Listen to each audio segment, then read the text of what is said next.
بسم اللہ الرحمن الرحیم الحمدللہ والصلاۃ والسلام علی رسول اللہ اما بعد۔ محرم اور نامحرم کون ہوتا ہے، اور جن شخصیات کے بارے میں یہ ثابت ہو جائے کہ وہ محرم یا نامحرم ہے تو اس کے بارے میں شرعی احکام کیا ہیں، اس ویڈیو میں یہ تفصیل سے بیان کیا جائے گا۔ تو سب سے پہلے محرم کون ہوتا ہے؟ محرم بنا ہے حرام سے، یعنی وہ شخصیات جن سے نکاح حرام ہو وہ محرم ہوتا ہے، جن کا ذکر قرآن مجید میں سورۃ النساء کی آیت نمبر 23 میں اللہ رب العزت نے تفصیل سے ذکر فرمایا کہ تمہاری مائیں ان سے نکاح تمہارا حرام ہے، تمہاری خالائیں، تمہاری پھوپھیاں، تمہاری بہنیں، تمہاری بیٹیاں، تمہاری بھتیجیاں، تمہاری بھانجیاں، تمہاری دودھ پلانے والی خواتین، اور اس کے علاوہ دیگر کا بھی ذکر ہوا جن کا وہاں سے جا کر آپ ملاحظہ کر سکتے ہیں۔ اس کے بعد نامحرم یا غیر محرم کون ہوتا ہے؟ نامحرم ہر وہ شخصیت جس سے زندگی بھر میں کبھی بھی نکاح ممکن ہو، یہ کبھی بھی نکاح ممکن ہو اس لیے قید لگائی گئی کیونکہ بیوی کی موجودگی میں اس کی بہن سے نکاح حرام ہوتا ہے، تو اس سے یہ سمجھ میں آتا ہے شاید کہ وہ سالی محرم ہو، حالانکہ وہ محرم نہیں، وہ بھی نامحرم شمار ہوتی ہے، کیونکہ خدا نہ خواستہ اگر بیوی مر جائے یا اسے طلاق پڑ جائے تو اس صورت میں سالی سے نکاح ممکن ہے، جبکہ ہم نے کہا کہ نامحرم وہ ہوتا ہے جس سے زندگی بھر میں کبھی بھی نکاح ممکن ہو، تو اس صورت میں سالی نامحرم شمار ہوگی۔ اس کے بعد وہ شخصیات جن کے بارے میں یہ ثابت ہو جائے کہ وہ نامحرم ہیں تو ان سے گفتگو کرنا، انہیں دیکھنا، یہ شریعت کی طرف سے حرام ہے، ناجائز ہے، منع ہے۔ دیکھنا تو اس حوالے سے قرآن مجید میں سورۃ النور کی آیت نمبر 30 اور 31 اللہ رب العزت نے ارشاد فرمایا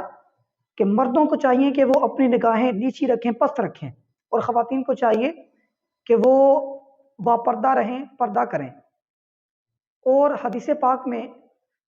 سنن ترمذی کی حدیث پاک 2778 جس میں سیدنا عبداللہ ابن مکتوم رضی اللہ تعالیٰ عنہ، یہ نابینا صحابی تھے،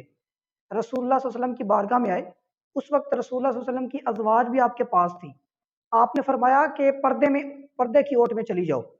عرض کی کہ یا رسول اللہ یہ شخص تو نابینا ہے، دیکھ تو نہیں سکتے؟ فرمایا مفہوم حدیث ہے کہ فرمایا عبداللہ ابن مکتوم تو نہیں دیکھ سکتا، نابینا ہے،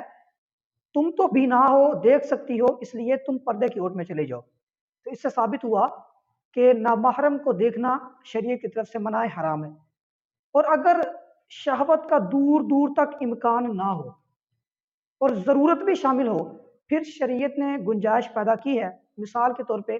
اگر سرجن ڈاکٹر ہے، اس نے آپریٹ کرنا ہے تو پوری باڈی پر کور کیا ہوگا، پردہ وغیرہ ہوگا، صرف اس خاص حصے پر جہاں پر سے کٹ لگانا ہے اتنا حصہ ظاہر کر کے آپریٹ وغیرہ کر سکتا ہے، کیونکہ زندگی موت کا سوال ہے تو ضرورت بھی شامل ہے۔ اسی طرح اگر کوئی مرد خواتین کو پڑھانا چاہتا ہے، کوئی لیڈی موجود نہیں ہے جو پڑھا سکے، تو اس صورت میں مرد بھی باپردہ SOPs کو، احتیاط والی باتوں کو ملحوظ خاطر رکھتے ہوئے پڑھا سکتا ہے، اس میں شریعت نے گنجائش رکھی ہے۔ اور دوسرے نمبر پر کہا گیا تھا کہ نامحرم سے گفتگو کرنا منع ہے۔ اس حوالے سے مسلم شریف کی بھی حدیث پاک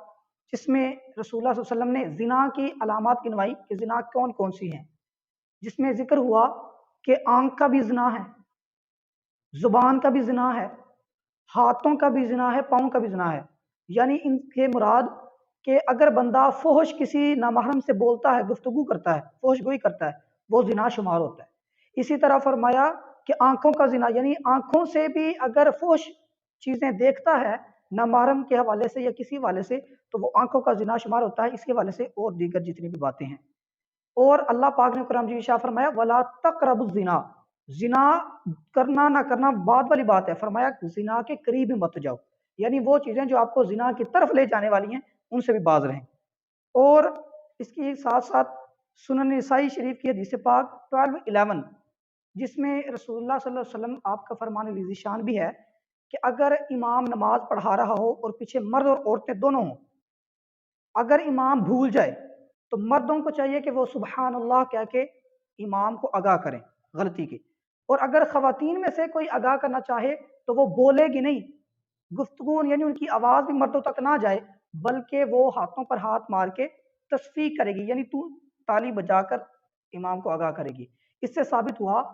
اگر شہوت کا بھی دور دور تک امکان نہ ہو پھر بھی عورت کی آواز عورت ہی رہے گی، گفتگو وغیرہ نہیں کر سکتی. اور اگر ضرورت پڑ جائے تو اس صورت میں کیا کرنا ہے؟ سورۃ الاحزاب کی آیت نمبر 32 میں اللہ پاک نے شاہ فرمایا نبی علیہ السلام کی ازواج کے متعلق، اور ان کے واسطے سے امت کی تمام خواتین کو اور تمام کو یہ آگاہ کروایا کہ اے نبی کی بیویوں، اگر تم کسی سے گفتگو کرنا چاہو، یعنی کوئی ضرورت کے تحت آپ سے گفتگو کرنا چاہ رہا ہے، تو ان سے نرم لہجے میں یا لچکدار آواز میں بات نہیں کرنی. ہو سکتا ہے سننے والے کے دل میں کھوٹ ہو اور وہ اس باتوں کا، اس لہجے کا غلط مطلب سمجھ لے اور اس کے دل میں غلط خیالات پیدا ہوں. تو اس کی ایس او پیز ہیں، اس کی کچھ اصول ہیں. اگر بات کرنی چاہیں یا گفتگو کرنا چاہیں غیر محرم سے، نامحرم سے، تو کچھ احتیاط والی باتیں ہیں جن کو ملحوظ خاطر رکھتے ہوئے ہم بات کر سکتے ہیں. اللہ پاک کی بارگاہ میں دعا ہے کہ اللہ پاک ہم سب کو قرآن و سنت کے احکامات پر عمل کرنے کی توفیق نصیب فرمائے. اور اگر آپ ان جیسی دیگر اسلامی ویڈیو دیکھنا چاہتے ہیں اور اسلامی باتیں سننا چاہتے ہیں تو ہمارے چینل کو سبسکرائب کریں، بیل آئیکن کو کلک کریں تاکہ نوٹیفیکیشن ہماری آئندہ آنے والی جتنی ویڈیو ہیں ان کا نوٹیفیکیشن آپ تک پہنچ سکے. آمین واخر دعوانا الحمدللہ رب العالمین.